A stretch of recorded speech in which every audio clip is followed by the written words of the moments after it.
Welcome back to Figure Depot. Today we're going to take a look at the Diamond Select Toys John Wick Deluxe action figure with accessories. This box is huge. I thought this was going to be like a 12-inch scale figure.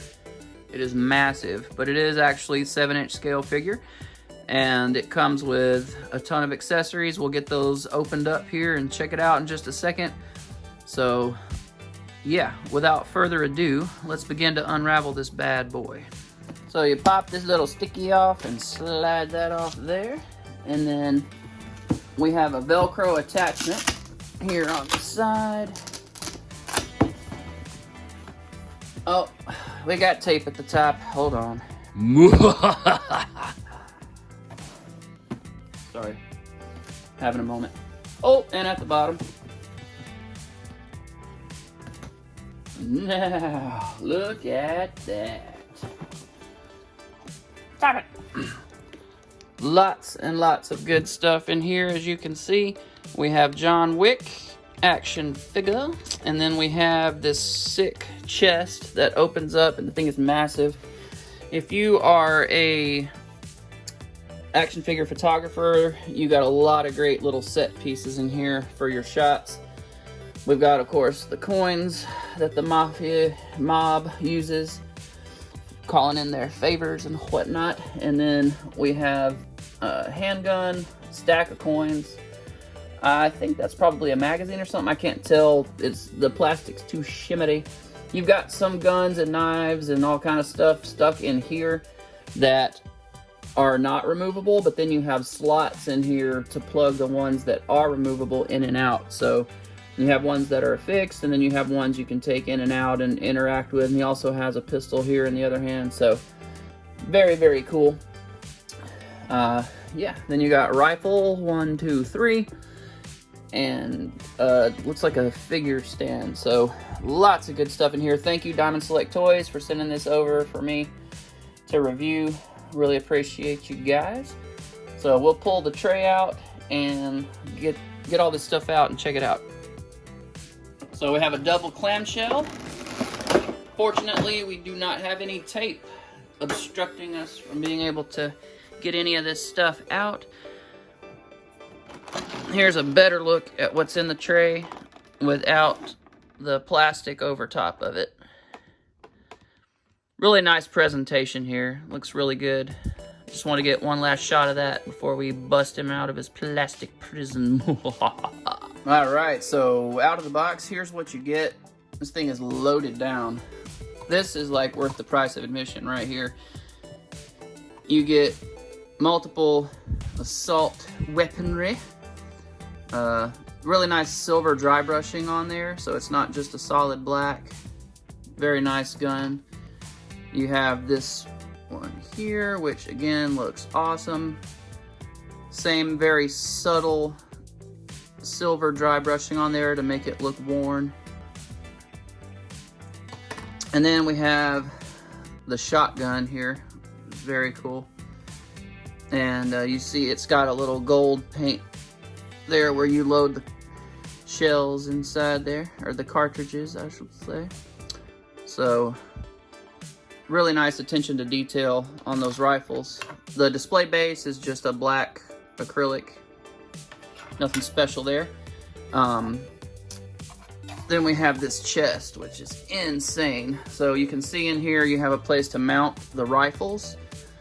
Then we'll look at the 2 trays you set in top of there. And then the loose accessories you put in the trays. Really well done. This thing is like stout, and these are definitely metal hinges, so this thing is heavy. Like, you can't appreciate it on camera, but this joker is heavy. So I guess we'll just go ahead and demonstrate real quick. You can drop your shotgun in there, and then we can drop the other rifle, and then the third one in there, and then tray 1, tray 2, then you can put your grenade in there, your stack of coins, and then one of the 2 pistols that he comes with, and then close that bad boy up. Well done, Diamond Select. Very nice. We get 2 coins also. So coin number 1, gold coin. Really nice engraving on there.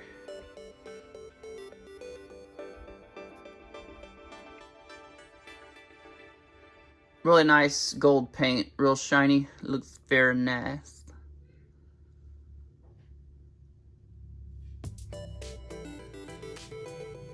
And then the silver one. Now you'll see this little hinge right here, and you'll want to try to pop that open. Don't. You're going to destroy and scratch this all up. This does not actually open like it's supposed to. It's just carved like it does. So don't destroy this trying to get it open.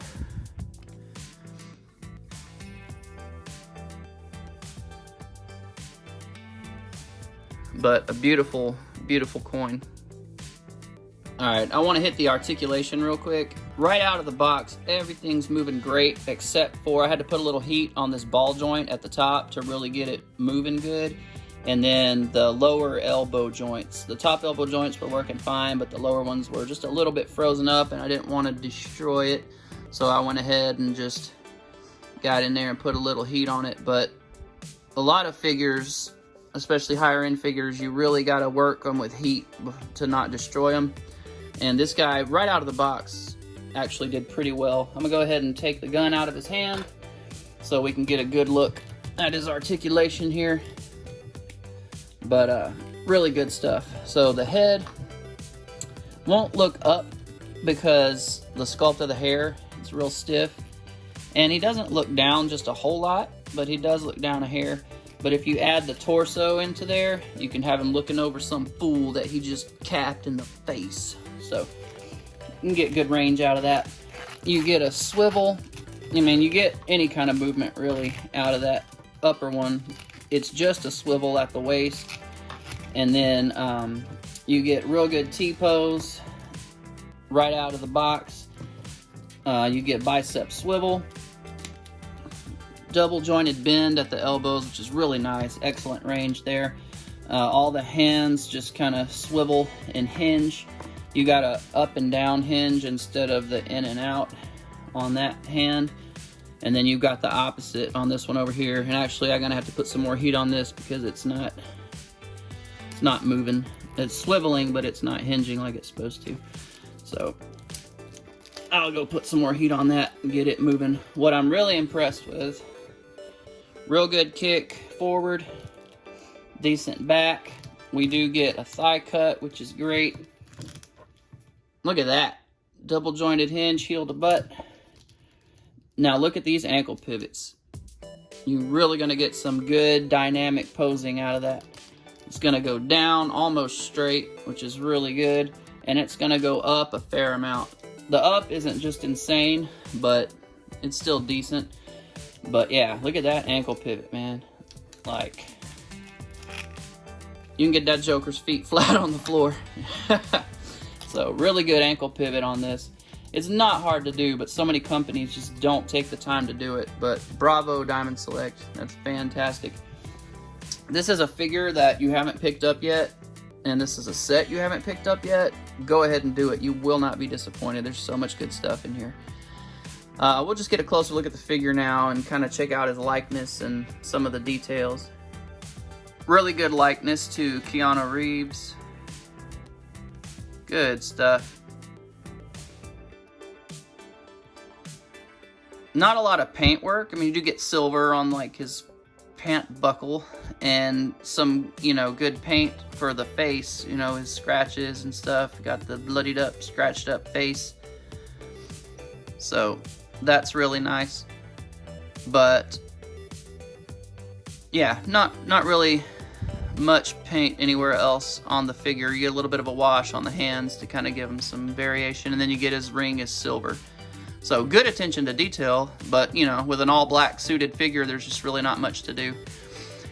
But sculpt work is great. All the wrinkles and buttons in the shirt, pants, and I really like the shoes. Really nice sculpt work on those dress shoes, and they got a nice gloss to them. A little bit glossier than the pants. So that gives them a nice shiny dress shoe appearance, which is great. They look fantastic. Diamond Select Toys, if you're listening, please give us a Dick Tracy line. There's another company out there making Dick Tracy figures, but I can't spend $100, $200 on those jokers. You guys already have suit molds with your John Wick line, so you're 90% there on your tooling. It's just head sculpts and some Tommy guns you gotta make, and maybe a trench coat or two, and we've got a Dick Tracy line, so I guarantee you people would pay $25, $30 a figure for a Dick Tracy line that can't spring 100 plus on that other brands. For some quick size comparisons, here he is with Sam from the Salmon Twitch set from McFarlane Toys and a DC Direct Jim Gordon. So these are some suited figures, and you can see he's really tall, but you know, you could reasonably put him in scale with these guys. It's not so much so that it's off-putting. Here he is with a McFarlane Flash figure and a McFarlane Superman figure, and I didn't realize that Superman is a little bit shorter than the Flash figure. This was the Action Comics 1000 buck with a NECA Christopher Reeve head, and you can see he's a bit shorter than our buddy John Wick. Here he is with the Page Puncher Superman with the Hush Superman head on top, and then we have The Rock as Black Adam, and I did not realize how small this Black Adam figure is. So these two are reasonably within the exact same height, and I think Superman is actually just a little taller, but The Rock is small. I didn't realize how small they made those movie figures. And as you can see, scale for McFarlane all over the place. We've got Green Lantern here, Hal Jordan, and he's quite shorter. But then we've got Henry Cavill movie Superman from the Snyderverse in the black costume, and he is taller than John Wick. So these John Wick Diamond Select figures are going to fit in with your McFarlane 7-inch scale figures fine, because the McFarlane scale is just all over the place anyway. Which of course means that he is nowhere near in scale with your Marvel Legends suited figures, which, you know, you can put them kind of down lower in the shot if you're doing action figure photography and make that work with some forced perspective, but standing on your shelf, he's gonna look ginormous. Well guys, this is an awesome set. Highly recommend it. If you haven't picked this up, yeah, it's great. www.diamondselecttoys.com. Their Instagram is collectdst. CollectDST is their Instagram handle. Be sure and check them out, support them on Instagram. These are great figures, a lot of fun. Loving having these in my collection, and can't wait to get some more. Stay tuned, and I've got some more reviews on the way. Be sure and check out my Instagram, Figure Depot. And I'll see you next time. Thanks for watching.